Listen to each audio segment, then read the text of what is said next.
Assalamualaikum warahmatullahi wabarakatuh. Apa kabar ibu-ibu, bayi dan balita? Kenalkan, saya Yeyen, bidan di Puskesmas Paseh, Kecamatan Paseh. Pada kesempatan kali ini saya akan mencoba memberikan materi tentang kelas ibu balita. Ibu-ibu sudah kangen ya ke posyandu. Beberapa bulan ini posyandunya libur karena ada wabah virus corona. Namun walaupun posyandu libur atau berhenti dulu, kami berusaha untuk tetap memberikan materi kepada ibu-ibu, diantaranya dengan media sosial atau media internet. Mudah-mudahan ibu-ibu tetap mendapatkan informasi tentang kesehatan balitanya. Pada kesempatan kali ini saya menyampaikan materi mengenai kelas ibu balita untuk usia 0-6 bulan. Bagi ibu-ibu terutama yang memiliki bayi 0-6 bulan, mudah-mudahan materi ini bermanfaat dalam rangka pengasuhan bayi yang ibu miliki. Jadi walaupun ibu tidak ke posyandu, ibu tetap harus proaktif untuk tetap mencari informasi tentang informasi kesehatan mengenai bayi dan balita. Baik, mari kita mulai ya Bu. Kita mulai dengan materi ASI eksklusif. Ibu-ibu sudah tahu kan apa itu ASI eksklusif?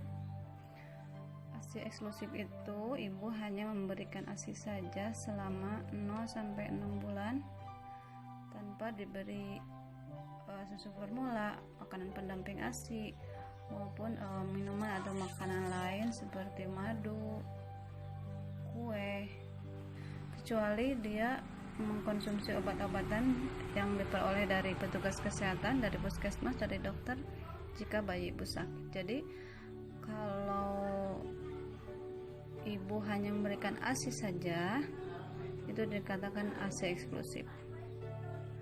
ASI eksklusif ini penting ya Bu, karena banyak manfaat atau banyak kelebihan ASI dibanding dengan susu formula atau makanan minuman lain yang diberikan kepada bayi. Apa kelebihannya?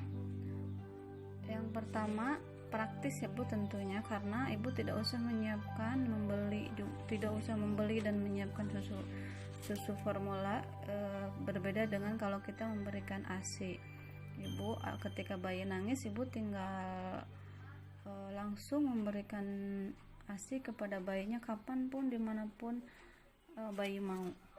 Praktis bukan? Yang keduanya, kandungan ASI itu sudah sesuai dengan tubuh bayi.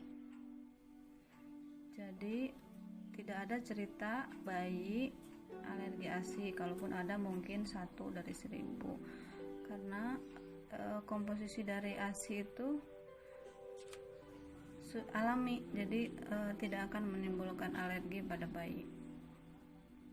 Di dalam ASI terdapat kandungan protein, vitamin, dan mineral yang dibutuhkan oleh bayi, dan itu sangat lengkap, komplit, tanpa ibu harus menghitung dulu berapa jumlah vitaminnya, apa proteinnya. Di sana sudah lengkap sesuai dengan kondisi saluran pencernaan bayi yang hanya bisa mencerna ASI saja. Jadi kalau ibu memberikan makanan padat seperti bubur, itu bayi belum siap. Kemudian jika ibu memberikan susu formula itu belum tentu cocok untuk bayi ibu. Jadi berbeda dengan ASI sangat cocok untuk bayi. Selain itu, ASI juga steril ya Bu, karena dia disimpan dalam payudara ibu, tidak terkontaminasi, kehangatannya cukup, tidak akan basi, kemudian suhunya akan sesuai dengan suhu tubuh bayi, tidak akan kelebihan panasnya atau tidak akan dingin. Kemudian kelebihan lainnya, ASI itu memiliki zat antibodi. Zat antibodi itu zat yang dibutuhkan untuk kekebalan tubuh bayi. Jadi biasanya anak yang usia 0-6 bulan yang hanya diberikan ASI saja dia jarang sakit ya Bu, karena dia sudah memiliki antibodi yang ada di dalam kandungan ASI tersebut. Ibu bisa melihat di buku Kaya, kebetulan yang di buku Kaya yang saya pegang di halaman 50 mungkin sama buku Kaya yang Ibu miliki. Ibu bisa lihat bagaimana kebutuhan gizi bayi 0 sampai 6 bulan yaitu cukup terpenuhi dari ASI saja. Cukup ya Bu ya. Bayi Ibu tidak akan kekurangan nutrisi kalau hanya minum ASI. Jangan ada istilah dibantu oleh susu formula. Itu saya sering dengar ibu-ibu menyatakan bahwa saya ngasih susu formula untuk membantu. Jadi susu formula itu tidak diperlukan untuk membantu kebutuhan nutrisi bayi, karena ASI saja sudah sangat cukup. Bahkan kalau diberikan susu formula bisa jadi bertambah masalah kepada bayi, misalnya mencret, alergi, bahkan ada yang alergi sampai ruam kulit. Jadi jangan sampai ibu punya pemikiran susu formula adalah berfungsi untuk membantu bayi, bahkan bisa jadi mengurangi nutrisi yang sangat lengkap di ASI. Seharusnya dia mendapatkan ASI sekian cc perharinya, karena dibantu susu formula malah kurang memasukkan ASI-nya yang sudah sangat lengkap nutrisinya. Jadi cara memberikan ASI-nya, berikan ASI ketika baru lahir langsung diberikan. Ibu bidan biasanya memberikan melakukan IMD atau inisiasi menyusui dini. Langsung bayi baru lahir disimpan di dada ibu agar bayi mencari puting susu ibunya. Kalau bayinya menghisap, biarkan bayi menghisap. Jadi jangan sampai ketika bayi baru lahir bayinya dipisahkan dari ibunya, nanti justru pada jam-jam pertama dia akan tertidur pulas, justru akan mengurangi daya hisap dia kepada ibunya. Itu yang kekuningan di puting susu ibu, yang keluar kekuningan itu kolostrum, namanya sangat bagus, proteinnya sangat tinggi dan tidak ada susu formula yang bisa menyamai kelebihan dari kolostrum. Kemudian jangan beri makanan dan minum selain ASI. Susui bayi sesering mungkin. Susui setiap bayi menginginkan paling sedikit 8 kali sehari. Jadi minimal 3 jam sekali ya Bu. Jadi maksimal 3 jam bayi ibu harus menyusu. Kalau dia tidur terlalu lama, lebih dari 3 jam itu harus dibangunkan. Jadi 3 jam sekali maksimal ya. Kalau jangan sampai lebih dari 3 jam anak ibu tidak menyusu. Jadi jika bayi tidur lebih dari 3 jam, bangunkan lalu susui. Kemudian susui payudara secara kanan dan kiri bergantian, jangan hanya memberikan di payudara sebelah, nanti produksi ASI-nya yang sebelah bisa berkurang. Susui sampai payudara terasa kosong lalu pindah ke payudara sisi lainnya. Itu cara memberikan ASI-nya agar produksi ASI di payudara ibu tetap berlanjut ya, jangan hanya memberikan sebelah saja. Kita lanjut ke materi berikutnya Ibu, yaitu mengenai cara mengeluarkan ASI.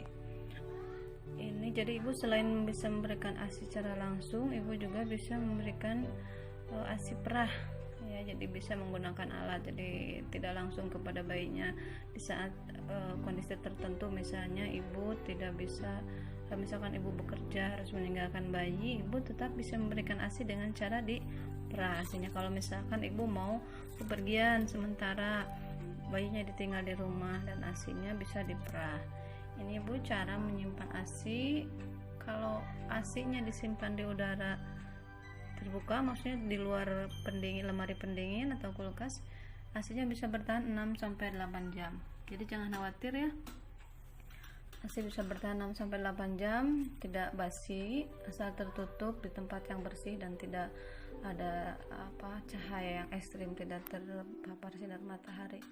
Kalau di lemari es bisa lebih lama Bu, 24 jam. Lemari esnya jangan sering dibuka untuk memasukkan mengeluarkan makanan lain. Kalau diberikannya dengan cara direndam dalam wadah berisi air hangat seperti ini ya. Jadi ASI-nya tetap hangat. Ketika bayi mulai gelisah ingin menyusu, ibu bisa merendam dalam air hangat. Setelah hangat bisa diberikan dengan menggunakan sendok atau menggunakan cangkir langsung kepada bayinya dengan cara ditempelkan di bibirnya, nanti bayinya akan menghisap ASI tersebut. Mohon diingat jangan merebus atau memanaskan ASI di atas kompor ya Bu ya, tapi direndam menggunakan air hangat. Sekarang ibu-ibu bekerja sudah bisa memberikan ASI-nya, yaitu dengan cara menyimpan stok ASI di lemari pendingin atau di kulkas, dikasih tanda jam berapa diperasnya, jangan sampai nanti tertukar dengan ASI yang sudah lama. Jadi diurutkan ASI yang lebih awal diperas dibelikan lebih awal. Jadi walaupun ibu bekerja, pada malam harinya bisa menyiapkan ASI perah berapa botol misalnya. Nanti ketika ditinggal, bayinya diberikan ASI oleh pengasuh atau oleh neneknya. Kemudian di tempat kerja juga kalau memungkinkan, kalau ada tempat yang bersih, ibu bisa melakukan pemerahan ASI. Fungsinya untuk melanggengkan produksi ASI, karena kalau ASI tidak siang-siang, ASI tidak ditetekkan kepada bayinya, nanti lama-kelamaan ASInya akan kurang produksinya. Jadi untuk melanjutkan produksi ASI, ibu siang-siang ketika bekerja, kalau meninggalkan bayinya, jadi diperah ASInya, disimpan di tempat yang bersih, kemudian bisa juga disimpan di termos, nanti dibawa pulang. Itu cara merasi. Jadi selain untuk persediaan stok, juga untuk kelanggengan produksi ASI, begitu ya Bu ya, karena payudara itu kalau tidak dikeluarkan ASInya, lama-lama dia akan mengirimkan informasi ke otak, produksi ASInya dikurangi. Jadi jangan sampai produksi ASI berkurang karena kurang ditetekkan kepada bayinya. Udah cukup Bu mengenai materi tentang ASI, Ibu bisa tanyakan di grup, nanti sama kita akan coba jawab. Ini materi selanjutnya mengenai pemberian imunisasi. Imunisasi pada bayi yang dibutuhkan adalah imunisasi hepatitis B untuk mencegah penyakit hepatitis atau penyakit kuning, kemudian BCG untuk mencegah penyakit TBC, polio untuk mencegah penyakit lumpuh layu atau polio, DPT untuk mencegah penyakit difteri, pertusis, dan tetanus, juga campak untuk mencegah penyakit campak. Imunisasi ini harus segera diberikan, seperti imunisasi HB0 atau hepatitis B diberikan dalam waktu 24 jam sejak bayi baru lahir. Itu Bu Bidan akan memberikannya ketika pada jam-jam pertama bayi lahir. Sedangkan BCG diberikan pada usia mulai 1 bulan, 0 sampai 2 bulan bisa ya. Tapi biasanya diberikan pada usia 1 bulan sampai 2 bulan. Ibu harus menanyakan kepada Ibu Bidan mengenai jadwal BCG, karena BCG itu biasanya dijadwal, mengingat satu botol vaksin BCG itu untuk beberapa orang. Jadi kalau biasanya Ibu Bidan memberikan jadwal tertentu. Ya, polio juga biasanya ditetes ya Bu ya, ada yang ditetes, ada yang disuntikan. Ditetes biasanya berbarengan dengan imunisasi BCG, DPT1, DPT2, dan DPT3. Kemudian DPT, HIV, HB sekarang ya, pentabio untuk mencegah difteri, pertusis, tetanus diberikan mulai usia 2 bulan dengan interval 3 kali pemberian dengan jarak pemberian 1 bulan. Kemudian campak diberikan usia 9 bulan. Imunisasi ini berfungsi untuk memberikan kekebalan pada tubuh bayi ya Bu ya, agar bayi ibu kebal terhadap penyakit-penyakit yang tadi. Jadi jangan sampai ibu melewatkan masa imunisasi ini. Imunisasi merupakan hak anak yang harus diberikan oleh ibu sebagai orang tuanya. Silakan ditanyakan kepada Ibu Bidan masing-masing atau ke puskesmas atau ke posyandu mengenai jadwal imunisasi ini.